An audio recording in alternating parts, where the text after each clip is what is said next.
United Airlines Flight 585. On March 3, 1991, United Airlines Flight 585 was on final approach to Colorado Springs with 20 passengers and 5 crew members when it suddenly rolled, plunged nose first, and slammed into Widefield Park at nearly 245 miles per hour. The impact left a crater 39 feet long, 24 feet wide, and 15 feet deep, killing everyone on board. What made this crash even more haunting was how close it came to hitting a row of apartments. One young girl standing in a doorway was thrown backwards by the explosion's force, but miraculously survived with only minor injuries.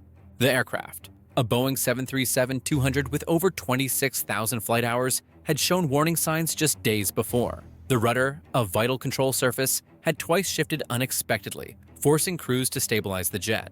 4 days later, the very same problem reappeared, this time leaving no chance for recovery. Captain Harold Green, a veteran pilot with 9,902 flight hours, and First Officer Patricia Eidson, with 3,903 hours, fought desperately. But within seconds, the plane flipped into an 80-degree dive that no one could survive. Investigators were baffled. The initial 1992 NTSB report admitted the cause was undetermined, a rare outcome in U.S. aviation history. But when USAir Flight 427 went down under nearly identical circumstances in 1994, the puzzle pieces began to fit. By 2001, after years of digging, the NTSB concluded that both crashes were caused by a rudder power control unit defect that could force the rudder to move in the opposite direction of pilot input. This flaw had been hiding in plain sight, threatening every 737 in the skies. A memorial now stands in Widefield Park, with 25 trees planted for each victim. What looked like a tragic mystery at first eventually exposed one of the most dangerous design flaws in Boeing history, forcing sweeping changes to the world's most widely flown passenger jet. USAir Flight 427. On the evening of September 8, 1994, USAir Flight 427, a Boeing 737-300, was descending toward Pittsburgh when something went horribly wrong. In less than 30 seconds, the jet flipped nose down, rolled sharply, and slammed into the ground at nearly 300 miles per hour, killing all 132 people on board. It remains the deadliest aviation disaster in Pennsylvania's history. The captain, Peter Germano, had logged around 12,000 flight hours, and his first officer, Charles Emmett III, had over 9,000. Both were seasoned pilots, but that experience meant nothing against the 737's hidden flaw. As the plane passed 6,000 feet, a sudden rudder hardover sent the aircraft spiraling left. The stick shaker rattled, alarms screamed, and Germano shouted, "Pull!" while Emmett cried out, "God, no!" Words caught forever on the cockpit recorder. Within seconds, the plane plunged into the ground near Aliquippa, leaving a scene so devastating that investigators required 2,000 body bags to collect over 6,000 human remains. The investigation became the longest in NTSB history, lasting 4.5 years. At first, Boeing insisted the pilots must have pressed the wrong pedal in panic. But testing revealed a chilling truth. Under certain conditions, the rudder's servo valve could jam and even move in the opposite direction of pilot input. This exact failure explained not only Flight 427, but also the mysterious 1991 crash of United Airlines Flight 585 and the near loss of Eastwind Flight 517 in 1996. The disaster forced sweeping changes. Boeing was ordered to redesign the rudder system for more than 3,400 aircraft in the US, while airlines updated flight data recorders and trained pilots on recovery techniques. The cost ran into the hundreds of millions of dollars. But it finally closed one of commercial aviation's darkest chapters. Flight 427's legacy is haunting. 28 seconds of chaos that exposed a deadly flaw in the world's most widely used jetliner.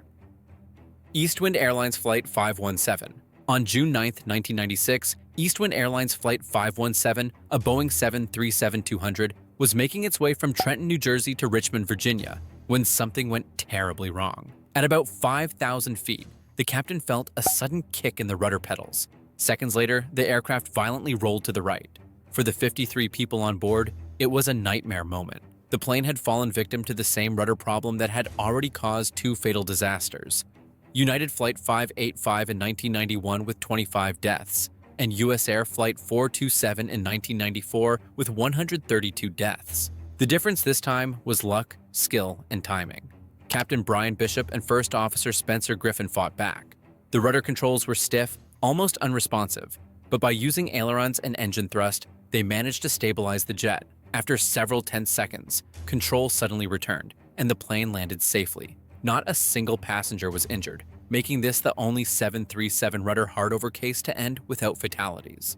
Investigators finally had the breakthrough they needed. Because the pilots survived, they could describe the exact feel of the controls during the malfunction, something missing in the earlier fatal crashes. The NTSB removed the rudder components for detailed study and proved that the 737's power control unit could jam, forcing the rudder to move in the opposite direction of pilot input. Flight 517 became the missing puzzle piece. It not only explained the mysterious crashes but also forced Boeing to redesign the rudder system on more than 3,400 aircraft in service across the US. That redesign cost the company hundreds of millions of dollars, but it likely saved countless lives. What could have been another mass casualty tragedy turned into the key that unlocked one of commercial aviation's most dangerous hidden flaws. Southwest Airlines Flight 1380. At 32,000 feet above Pennsylvania skies on April 17, 2018, what started as an ordinary Southwest Airlines flight from New York to Dallas turned into a terrifying ordeal.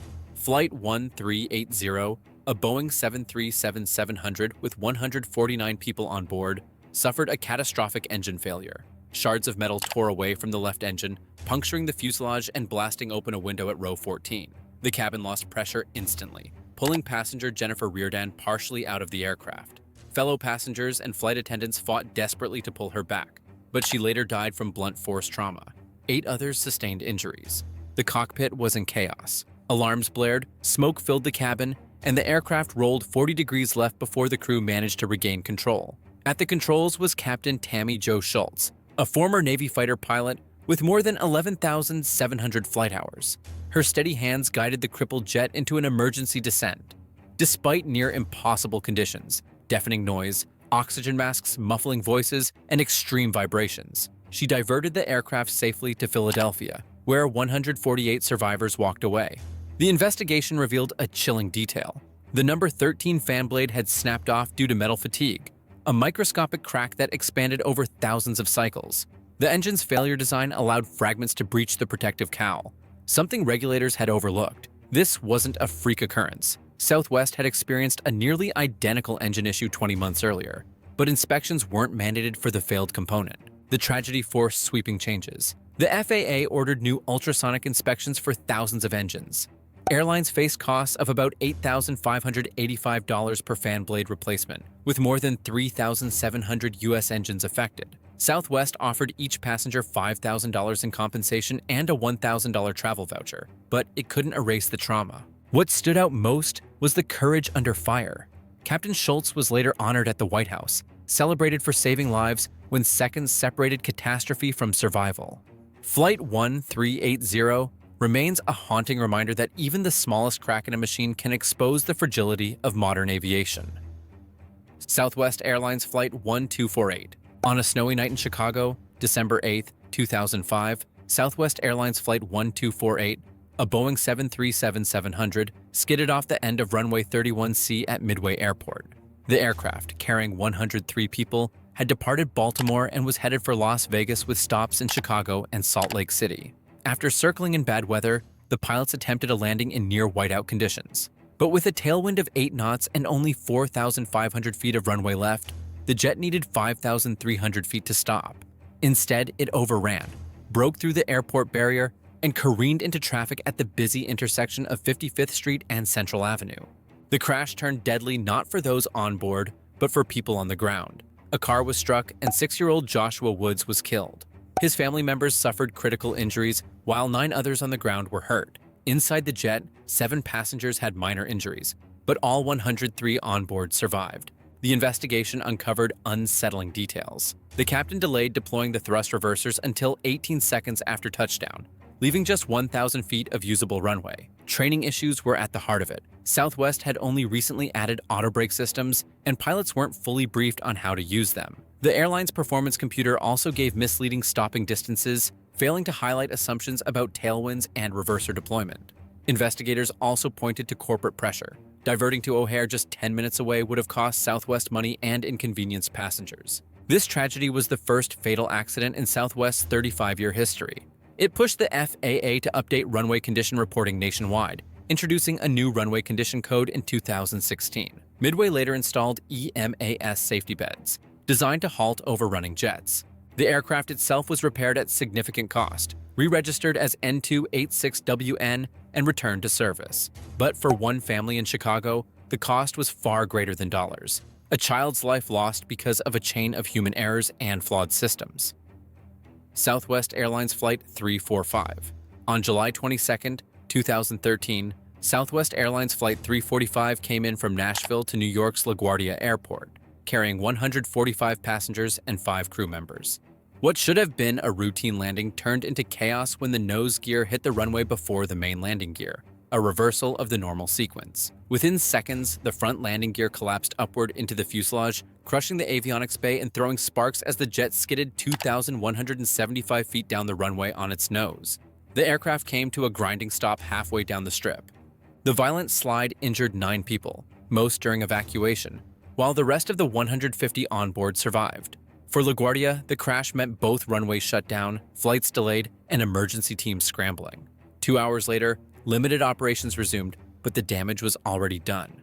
The aircraft itself, a 13-year-old Boeing 737-700 worth about $15.5 million, was deemed a total loss and later scrapped. Investigators pulled the black boxes and found damning evidence. At just 500 feet above the ground, the captain ordered flaps changed to 40 degrees, far later than Southwest's own safety manual allowed. By 27 feet, only 3 seconds from touchdown, she abruptly took control from the first officer, forcing the jet into a steep 960 feet per minute descent. That nose-first impact doomed the landing. The NTSB ruled the accident as pure pilot error, pointing to the captain's poor judgment and her history of complaints from first officers. She was later fired. The first officer was retrained. The crash marked the third hull loss of a 737-700, and a sharp reminder that even one late decision in the cockpit can turn a safe flight into a $15.5 million wreck and a national headline. TACA Flight 110.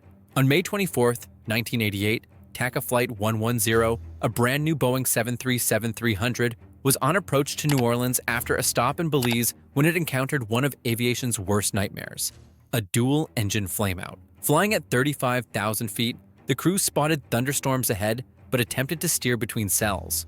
What radar showed as green and yellow bands of light to moderate weather quickly turned into a wall of hail, torrential rain, and turbulence.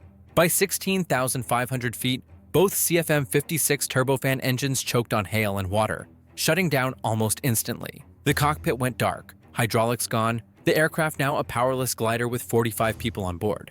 Captain Carlos Dardno, only 29 years old and already a seasoned veteran with 13,410 flight hours, had faced danger before. He had lost an eye years earlier in El Salvador's civil war and kept flying with a glass eye. His first officer, Dionisio Lopez, brought another 12,000 hours of experience. Both knew they had minutes to prevent disaster.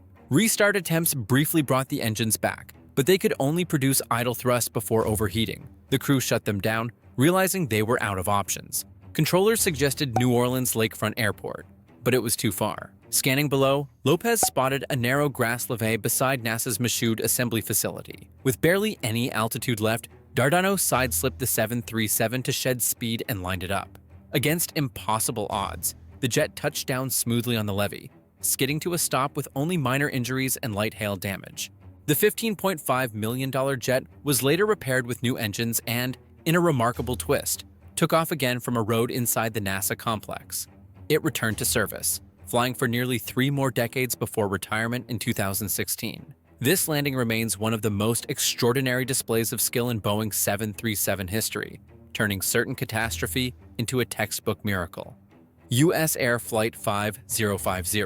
On the night of September 20th, 1989, USAir Flight 5050, a Boeing 737-400 with 63 people on board, lined up for takeoff at LaGuardia's 7,000-foot runway. It should have been a routine departure to Charlotte, but within seconds the jet was veering left. The cockpit filled with confusion, and a wrong decision sealed its fate. At 130 knots, already above the safe reject speed of 125 knots, the captain abruptly aborted takeoff.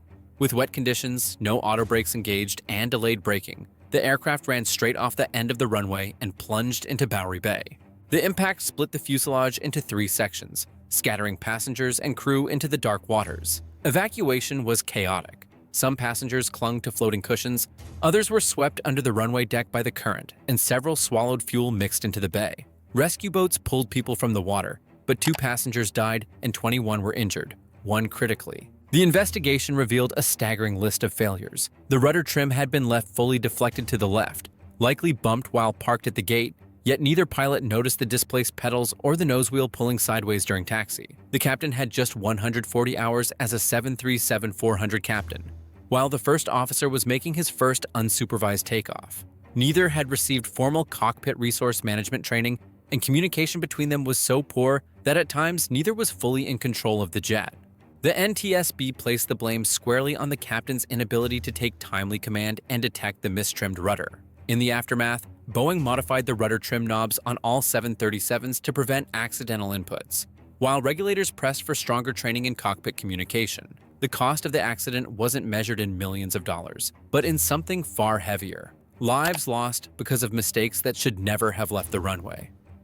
United Airlines Flight 553. On December 8, 1972, United Airlines Flight 553, a Boeing 737-222 named City of Lincoln, was nearing its stopover at Chicago Midway when things unraveled in a way no one expected. The jet, carrying 61 people, descended too steeply after the captain tried to correct being too high on approach. With spoilers still deployed and thrust not fully advanced, the aircraft lost speed and went into a stall. Just seconds later, it slammed into a residential neighborhood, destroying 5 houses and igniting a fierce blaze. 43 of the 61 on board were killed, along with 2 people on the ground. The tragedy shocked the nation not only because it was the first fatal crash of a Boeing 737, a model just 5 years into service, but also because of who was on board. Among the dead were Illinois Congressman George W. Collins, CBS correspondent Michelle Clark, and Dorothy Hunt, wife of Watergate conspirator E. Howard Hunt. Dorothy's death became the spark for one of the most bizarre chapters in aviation history, as investigators discovered she was carrying $10,000 in $100 bills. Whispers quickly grew into conspiracy theories linking the crash to the unfolding Watergate scandal. The NTSB investigation pointed to pilot error, citing poor flight management, spoilers left extended, and flap retraction at dangerously low speeds. But the unusually rapid arrival of FBI agents within 45 minutes, coupled with autopsy findings of cyanide traces in some victims' blood, fueled speculation of foul play. While experts argued that burning plastics could explain the cyanide, others insisted it was no coincidence that a Watergate insider's wife died in the wreck. In the end, the official cause was pinned on the captain's missteps. Yet for decades, Flight 553 has been remembered not only as an aviation disaster, but as the so-called Watergate crash, a collision of tragedy, politics, and unanswered questions that still unsettles history.